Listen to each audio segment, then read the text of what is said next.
Halo teman-teman, Uang Bicara semuanya. Kali ini kita bakalan ngobrolin soal tapera. Apakah tapera ini adalah jawaban atas persoalan backlog di Indonesia atau justru malah jadi beban? Nah, untuk membahasnya kita udah kedatangan narasumber dari LPM UI, Mbak Nauli Desdiani. Halo Mbak Nauli, apa kabar ya? Halo, selamat siang. Kabar baik, alhamdulillah. Terima kasih. Alhamdulillah. Iya, terima kasih atas kesediaannya. Pastinya kita mau mengenal lebih dalam nih Mbak Nauli Desdiani. Keseharian kesibukannya apa aja nih Mbak? Ya, aku sekarang peneliti di Lembaga Pendidikan Ekonomi dan Masyarakat, ya biasa dikenal sebagai LPM UI. Jadi ini itu lembaga penelitian di bawah Fakultas Ekonomi dan Bisnis Universitas Indonesia, gitu, Mbak. Nah, di sini aku sebagai peneliti makroekonomi. Jadi aku biasa melakukan riset, kemudian proyek membantu pemerintah dan juga swasta dalam menyusun kebijakan-kebijakan terkait makro, keuangan, kemudian juga kebijakan terkait industri gitu. Oke, jadi berbagai stakeholders ya Mbak ya pernah bekerja sama. Nah, kalau terkait dengan masalah tapera dan backlog ini dari LPM UI, apakah pernah melakukan kajian atau ada studi yang bisa dibagikan di sini Mbak? Ya, waktu itu kalau nggak salah di bulan Mei ya, Mei akhir atau awal Juni itu pemerintah kan meluncurkan kebijakan tapera ya, Mbak ya. Nah, itu pemerintah meluncurkan kebijakan tapera melalui aturan PP 21 tahun 2024 dan kebijakan ini itu ternyata menuai pro kontra nih dari masyarakat, terutama kontra ya. Betul ya, Karena kontra yang rame banget ya. iya betul karena masyarakat terutama pekerja ya, pekerja baik itu di sektor formal atau sektor informal, mereka merasa wah ternyata ada tambahan iuran nih yang harus dibayar gitu ya. Selain iuran pensiun melalui dana jam sostek, kemudian mereka harus bayar iuran kesehatan BPJS. Kok ternyata ada tambahan iuran lagi nih, iuran rumah gitu ya. Nah, itu ada kontra, sedikit menuai kontra ya di publik karena ada masyarakat yang ternyata mereka udah punya rumah gitu ya. Terus mereka mungkin nggak ingin gitu memiliki rumah dalam jangka waktu dekat. Nah, disitulah tim LPM ya melihat oh ternyata isu ini menarik gitu ya untuk kita kaji dan bikin special report gitu. Jadi di awal Juni itu LPM meluncurkan special report mengenai tapera, terutama kita pengen kaji gitu.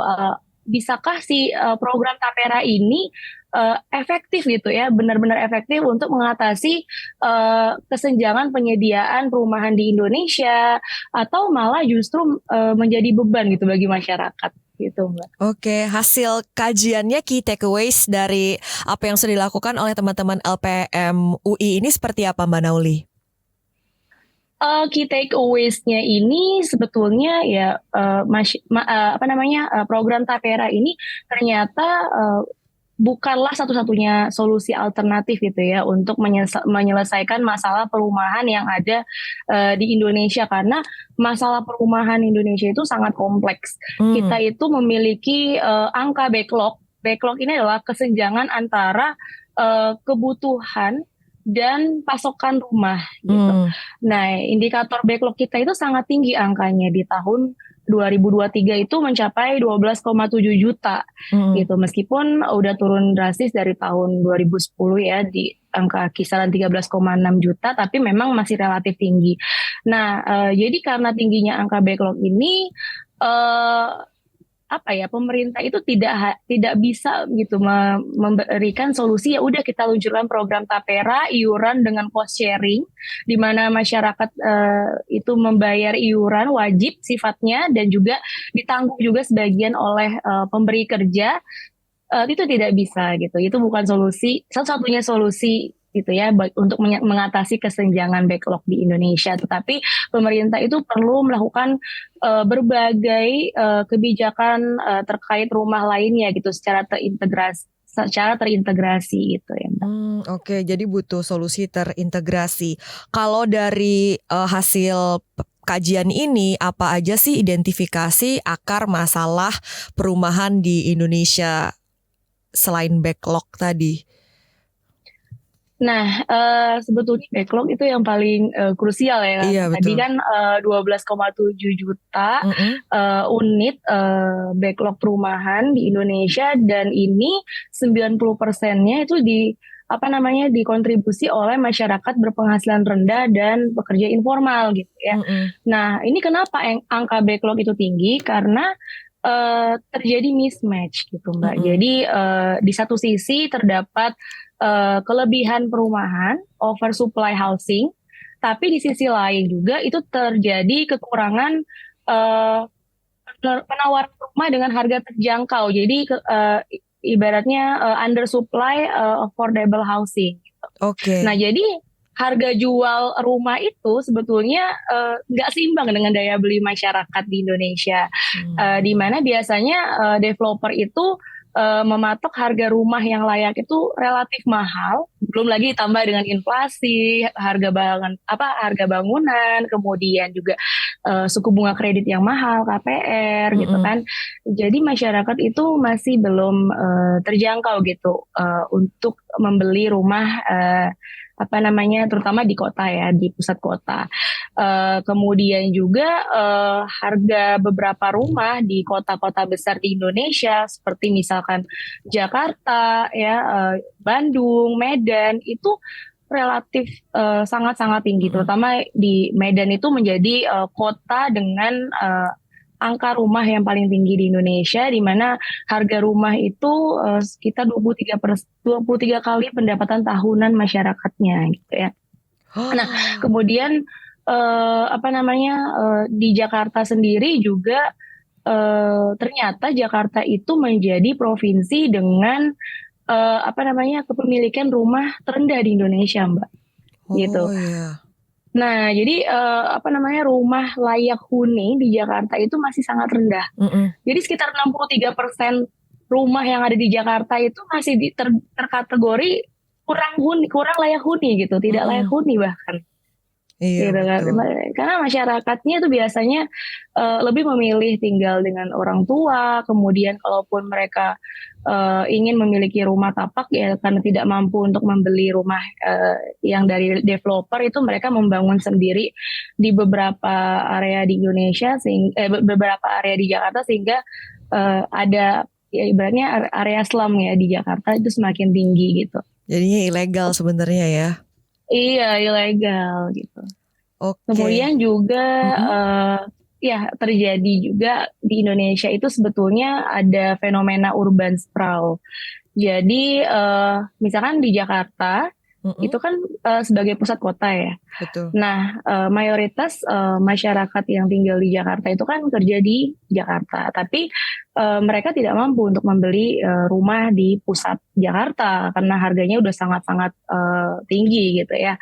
Nah, mereka itu memilih untuk membeli rumah di pinggiran. Nah, inilah yang dikenal dengan urban sprawl. Jadi ada fenomena timbulnya kota-kota peri-urban di pinggiran kota pusat Jakarta ini, Jabodetabek gitu ya.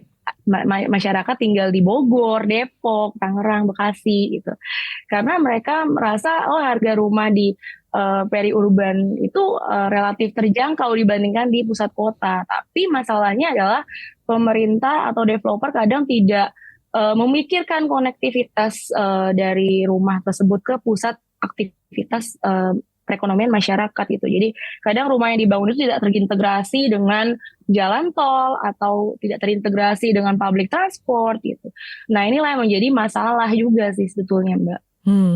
Cukup kompleks permasalahannya. Tadi sekali lagi dijelaskan bahwa sebenarnya nggak bisa kalau cuma tapera aja. Tapi kalau misalnya seandainya kan kalau sekarang ini statusnya tapera kan bukannya dibatalkan tapi ditunda. Berarti kan pada satu titik kemungkinan besar akan diupayakan untuk bisa dilaksanakan lagi. Kalau misalnya ada kita lihat sisi positif dan negatifnya, apakah ada gitu?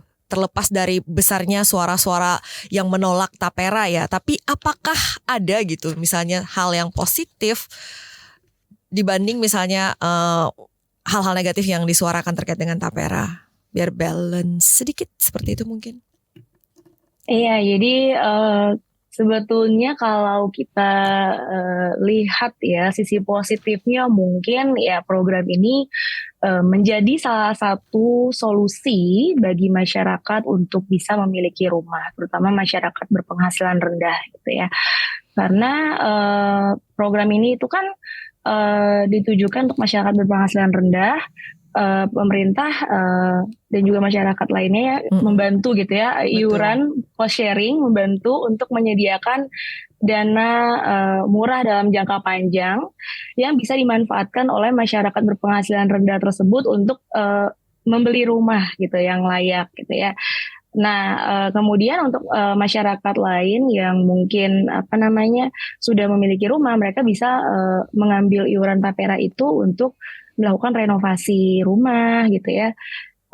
Ya, dan juga mungkin untuk mengambil iuran setelah misalkan jangka waktunya selesai, mereka ambil hasil hasil kontribusi dari tapera tersebut gitu ya, ibaratnya semacam dana pensiun gitu ya, tapi mungkin nggak lebih besar dibandingkan dana pensiun. Nah, tapi tentu beberapa kemungkinan manfaat dari tapera ini perlu dilihat betul-betul seberapa efektif sih sebetulnya program ini dalam membantu masyarakat mendapatkan rumah gitu. Apakah dengan adanya program tapera ini, ternyata nanti akan mengurangi drastis angka backlog di Indonesia gitu kan? Nah, itu kan masih tanda tanya ya Mbak ya. Betul. Yang dikhawatirkan masyarakat kan ya tadi mungkin daya beli mereka yang akan semakin terkikis dengan adanya potongan tapera, tapi manfaat yang bisa mereka nikmati itu udah tidak balance kayak gitu, tidak setimpal ya dengan apa yang misalnya mereka kontribusikan seperti itu untuk program ini. Kalau misalnya kita lihat program tapera atau sejenis ini ya dilakukan juga di beberapa negara lain, apakah ada role model atau percontohan di mana misalnya skemanya itu cukup baik dan juga akhirnya implementasinya juga baik dan penerimaan juga cukup baik gitu di kalangan masyarakat negara itu? Dari studi LPM itu kami melakukan benchmark ya ke beberapa negara berkembang yang mirip dengan Indonesia ya. Salah satunya di Cina, Malaysia, kemudian kalau nggak salah Thailand. Itu mereka juga memiliki iuran sejenis tapera. Tapi umumnya iuran yang dikenakan itu sudah gabung dengan jaminan kesehatan dan juga jaminan untuk dana pensiun gitu Mbak. Jadi tidak murni untuk rumah gitu ya, untuk membeli rumah atau renovasi. Nah, kalau Indonesia ini kan khusus ya untuk membangun rumah gitu ya, untuk masyarakat berpenghasilan rendah bisa membeli rumah. Nah, tapi untuk negara-negara lain itu enggak, mereka gabung dengan pensiun dan juga kesehatan. Dan di beberapa negara itu pekerja informal itu tidak diwajibkan gitu untuk memiliki iuran sejenis tapera ini. Jadi kan untuk pekerja informal ya maksudnya penghasilan bulanan mereka masih tidak tetap ya tentunya. Berbeda dengan pekerja formal yang sudah tetap upahnya, kemudian ada manfaat-manfaat lain yang ditawarkan oleh pemberi kerja. Nah, ini agak sedikit meringankan beban pekerja informal gitu ya. Di Cina, kemudian di mana lagi ya, di Kolombia itu mereka tidak dikenakan untuk pekerja informal gitu. Kalau untuk di negara maju seperti misalkan di Singapura itu bisa dikatakan cukup berhasil ya, karena negaranya itu dia sifatnya itu sentralis, ibaratnya developmentalis. Jadi negara itu menguasai seluruh lahan yang ada di Singapura. Jadi masyarakat itu diberikan wewenang, dalam jangka waktu tertentu bisa gitu menyewa lahan di Singapura, tapi misalkan dalam 60 tahun mereka harus memutuskan apakah mereka ingin mengembalikan rumahnya beserta lahannya, terutama lahannya kepada pemerintah, atau mereka ini ingin memberikan ke anaknya gitu. Jadi anaknya harus membayar lagi gitu ke pemerintah. Karena misalkan orang tua tersebut merasa oh ya udah sudah cukup membayar ke pemerintah, jadi bisa tinggal di misalkan tempat pengasuhan ya jenis panti jompo gitu, atau numpang ke anaknya yang membayar sewa ke pemerintah gitu.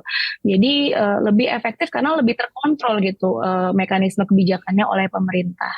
Tapi untuk negara-negara berkembang ya seperti Malaysia, Indonesia, ini masih tanda tanya apakah benar-benar berhasil kebijakannya, karena di Malaysia juga itu beberapa kasus ketika dana iurannya itu selesai, masyarakatnya ini ketika mendapatkan dana kontribusi yang dibayarkan lebih rendah dibandingkan apa namanya, lebih rendah dibandingkan seharusnya gitu. Jadi imbal Karena hasilnya tidak menarik ya, iya, malah imbal berkurang. hasilnya itu malah merugikan masyarakat Heeh. karena dana iurannya diinvestasikan mungkin di tempat-tempat yang berisiko ya, mungkin di Mm-mm. saham, bukan di obligasi, bukan di sovereign wealth fund atau sejenis dana deposito yang tetap dan aman gitu ya, malah diinvestasikan ke beberapa investasi yang mungkin sempat merugikan gitu. Iya, kalau mungkin di Singapura tadi udah dijelasin juga karena sentralis dan juga lahan itu milik pemerintah totalnya. Kalau di Indonesia makanya kan muncul juga suara-suara skeptis dengan iuran 3% serba salah sih ya. Iuran 3% kebeli rumah apa kayak gitu kan, atau kebeli tanah apa kayak gitu. Tapi kalau dinaikkan juga pasti suara penolakan akan lebih tinggi lagi nih. Kalau dari Mbak Nauli seperti apa sih melihat benang kusut ya kalau boleh dibilang ini? 3% itu berat ya Mbak ya. Mm-mm. Jadi berat untuk pekerja, berat juga untuk pemberi kerja, karena kan mekanismenya cost sharing. Betul. 2,5% itu untuk pekerja, Mm-mm. pekerja wajib membayar ya. Mm-mm. Sementara 0,5%-nya itu ditanggung oleh pemberi kerja perusahaannya Mm-mm. gitu. Nah, untuk pekerja sendiri, dia membayar iuran 2,5% itu kita sudah kalkulasikan ya, apakah di akhir periode, anggaplah 30 tahun setelah iuran tapera itu berakhir, itu apakah dia bisa memberi rumah atau enggak gitu kan. Mm-mm. Nah, asumsi awal yang kita analisis ya di dalam kajian LPM itu asumsinya, misalkan ada pekerja, dia memiliki upah 5 juta per bulan gitu ya. Nah, tingkat inflasi anggaplah standar di 3%. Kemudian kita simulasikan juga misalkan kenaikan gaji tahunannya itu di 10%. Nah, jumlah tabungan yang bisa diambil itu kurang lebih 300 juta, Mbak. Itu belum disesuaikan terhadap inflasi. Mm-mm. Nah, kalau disesuaikan dengan inflasi itu mungkin di kisaran 120 juta. Setelah masa tapera kepesertaan taperanya itu berakhir. Wah. Nah, dengan uang 300 atau 120 juta itu ya mungkin belum cukup gitu untuk membeli rumah sebetulnya. Baik. Iya, semakin kompleks memang. Kalau kita misalnya jadi cukup banyak tantangan ke depan ya seandainya pemerintah ingin tetap melanjutkan pemberlakuan program tapera ini sampai kalau nggak salah 2027 ya, ini kita ke holdnya ya. Tapi kalau seandainya mau tetap dijalankan, apa poin-poin yang perlu dipertimbangkan secara lebih menyeluruh oleh pemerintah? At least misalnya perlu kajian lebih dalam lagi tuh di poin-poin itu tuh Mbak Nauli. Jadi memang kalau misalkan pemerintah betul-betul ingin menerapkan kebijakan tapera ini, tentu dari kami ya pemerintah harus melakukan kajian mendalam ya, dari mana dasar penetapan iuran kepesertaan tapera sebesar 3% ini gitu, dan juga mekanismenya kenapa cost sharing. Nah, kemudian pemerintah juga perlu menjelaskan tujuan utama dan apa urgensi di balik program tapera ini gitu. Jadi memang pemerintah perlu menjelaskan ke masyarakat secara substansi seberapa besar efektivitas program tapera ini untuk mengatasi persoalan angka backlog yang tinggi di Indonesia ya. Dan bagaimana program ini bisa berhasil dan apa keunggulan dari program ini dibandingkan program-program terkait kebijakan rumah lainnya oleh pemerintah seperti misalkan perumahan subsidi, kemudian penyediaan rumah rusun gitu. Nah, itu lebih efektif yang mana gitu? Apakah Tapera atau kebijakan-kebijakan lainnya? Nah, kemudian secara teknis yang tadi saya sampaikan, pemerintah perlu melakukan kajian apa dasar penetapan iuran 3% ini gitu. Karena kan bagi pemberi kerja juga ini akan menjadi beban ya, beban biaya input tambahan gitu bagi perusahaan, terutama perusahaan yang padat modal, perusahaan yang banyak pekerjaannya seperti pabrik rokok, pabrik tekstil, tentu mereka akan lebih terbebani karena harus membayar iuran tapera yang tinggi itu dibandingkan perusahaan-perusahaan yang sudah mengandalkan teknologi dibandingkan pekerja. Jadi pemerintah harus berhati-hati sekali agar jangan sampai program tapera ini tidak digunakan sesuai dengan peruntukannya dan tujuan awalnya gitu ya. Karena masyarakat dan juga perusahaan pelaku bisnis itu sudah merelakan economic opportunity-nya gitu Mbak. Untuk membayar iuran tapera ini mereka sudah merelakan pendapatan yang hilang gitu. Betul. Jadi perlu dilakukan mekanisme yang benar-benar adil, tepat sasaran, kemudian kajian yang mendalam. Terus kemudian rekomendasi dari LPM UI selain kajian yang mendalam dan mekanisme yang lebih terukur adalah kalau misalkan tapera itu betul-betul ingin diimplementasikan, sebaiknya itu diimplementasikan di kota-kota besar terlebih dahulu yang memang permasalahan perumahannya itu sudah sangat tinggi, gitu ya. Misalkan di Jakarta, di Surabaya, gitu ya. Nah itu pemerintah perlu mensinkronkan kebijakan lainnya juga dengan kebijakan rusun, kebijakan penyediaan rumah publik, dan juga mempertimbangkan untuk menyediakan rumah yang layak huni di kawasan-kawasan transit oriented development. Nah itu kan terintegrasi ya dengan public transport seperti misalkan KRL, LRT, MRT gitu. Jadi masyarakat yang nantinya dapat rumah melalui iuran tapera ini mereka akan lebih mudah gitu untuk mengakses tempat kerjanya di pusat kota. Jadi diharapkan ya tapera ini kalau misalkan berhasil di provinsi-provinsi piloting bisa diterapkan di provinsi lainnya gitu di Indonesia, dan tentu bertujuannya tidak hanya untuk mengurangi angka backlog tetapi untuk mengurangi kemacetan juga dan untuk memperbaiki kondisi lingkungan di perkotaan. Baik, bertahap dulu ya. Kalau dari sisi tadi kan pernah disebutkan juga oleh Mbak Nauli solusi yang terintegrasi. Salah satu poin yang kita concern juga itu soal daya beli. Nah, kalau dalam hal ini berarti masalah perumahan di Indonesia ini kan terkait dengan kebijakan secara keseluruhan ya, makro juga ya Mbak. Misalnya struktur perekonomian yang memungkinkan misalnya peningkatan kapasitas atau daya beli masyarakat juga kayak gitu. Kalau dengan demikian gitu, kira-kira apa sih yang perlu dipikirkan pemerintah? At least misalnya mungkin saya jadi belibet nih. Karena kan sudah pernah ada kayak tadi disebutin juga rumah subsidi, kemudian rusun. Tapi kan kalau kita lihat pemberitaan-pemberitaan ini belum optimal juga dalam artian misalnya kita dengar berita-berita yang rumah subsidi dibeli tapi tidak ditinggalin. Rusun juga akhirnya jadi bangunan tua yang bahkan di beberapa lokasi itu jadi dipretelin kayak gitu oleh masyarakat yang tidak bertanggung jawab kayak gitu. Nah, solusinya apa ya kalau kayak gitu misalnya yang secara menyeluruh tadi terintegrasi gitu Mbak? Ya, jadi memang, nah itu dia akar masalahnya itu Mm-mm, sebetulnya adalah adanya mismatch ya mm-mm, antara ketersediaan hunian oleh pemerintah atau oleh developer dengan preferensi keinginan masyarakat gitu ya dalam penyediaan rumah.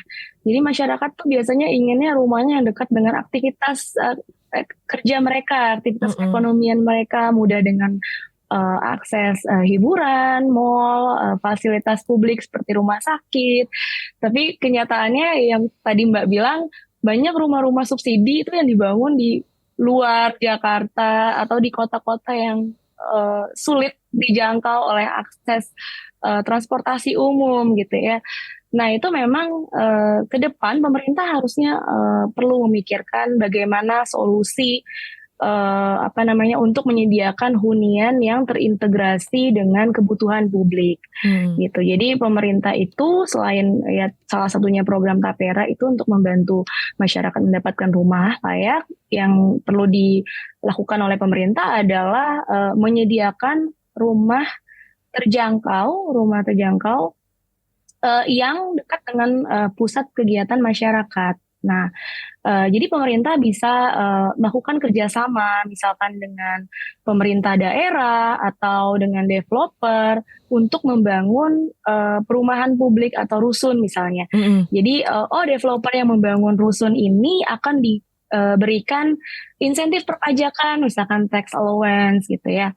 Jadi developernya juga akan apa namanya minat gitu untuk membangun rumah di pusat kota. Nah, kemudian pemerintah juga perlu melanjutkan Mm-mm. subsidi rumah gitu untuk Mm-mm. masyarakat menengah bawah. Tentu subsidi misalkan DP 0% atau DP rendah, kemudian cicilan terjangkau atau bahkan bebas PPB ya, bebas bebas pajak itu tetap perlu dilakukan oleh pemerintah.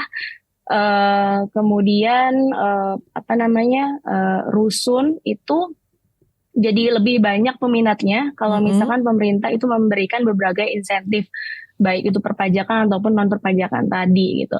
Kemudian kita juga mendorong ya agar pemerintah itu memunculkan regulasi yang mengatur pemanfaatan properti kosong gitu atau terbengkalai. Mm-mm.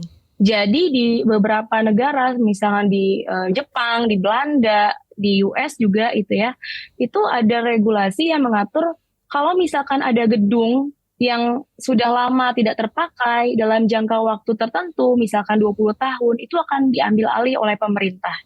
Gitu. Jadi pemerintah bisa memanfaatkan gedung-gedung yang terbengkalai itu untuk membangun rumah publik atau rusun gitu untuk Mm-mm. masyarakat Mm-mm. gitu.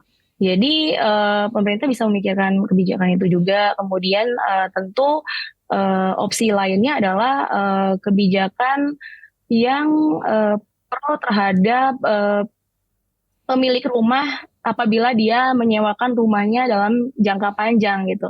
Jadi dapat mutual benefit ya Mm-mm. antara pemilik rumah dan juga penyewa gitu ya. Nah, Betul. itu kan biasanya di negara-negara maju ya, Mm-mm. di Eropa itu mahasiswa itu diperbolehkan untuk tinggal di rumah masyarakat. Jadi masyarakatnya itu apa namanya menyewakan satu kamar gitu ya untuk Mm-mm. mahasiswa. Nah, mahasiswanya jadinya dekat dengan kampus karena lokasi rumahnya kebetulan dekat dengan kampus. Mm-mm. Kemudian masyarakat yang menyewakan rumahnya itu juga ya ada teman gitu karena Mm-mm. biasanya masyarakat sudah tergolong usia tua gitu. Jadi ada Mm. saling mutual benefit dan itu sudah jelas regulasinya oleh pemerintah gitu Oke. aturannya. Jadi mungkin pemerintah bisa memanfaatkan apa namanya berbagai skema kebijakan lainnya untuk mendorong apa namanya penurunan angka backlog di Indonesia. Baik, Mbak Naulides Diani, sebelum kita menutup perbincangan kita di Uang Bicara, boleh kasih closing statement? Ya, terima kasih banyak KBR sudah mengundang saya. Kemudian dari LPM UI, kami berharap ya kebijakan Tapera ini bisa menjadi salah satu solusi alternatif bagi masyarakat ya, terutama masyarakat berpenghasilan rendah agar bisa memiliki rumah yang layak gitu ya.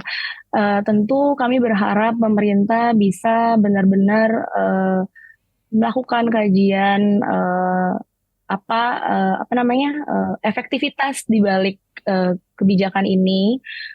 Dan semoga kebijakan Tapera itu benar-benar tercapai tujuan akhirnya gitu ya, untuk mengatasi permasalahan perumahan. Jadi benar-benar efektif untuk mengatasi angka backlog nasional kita yang sudah semakin tinggi.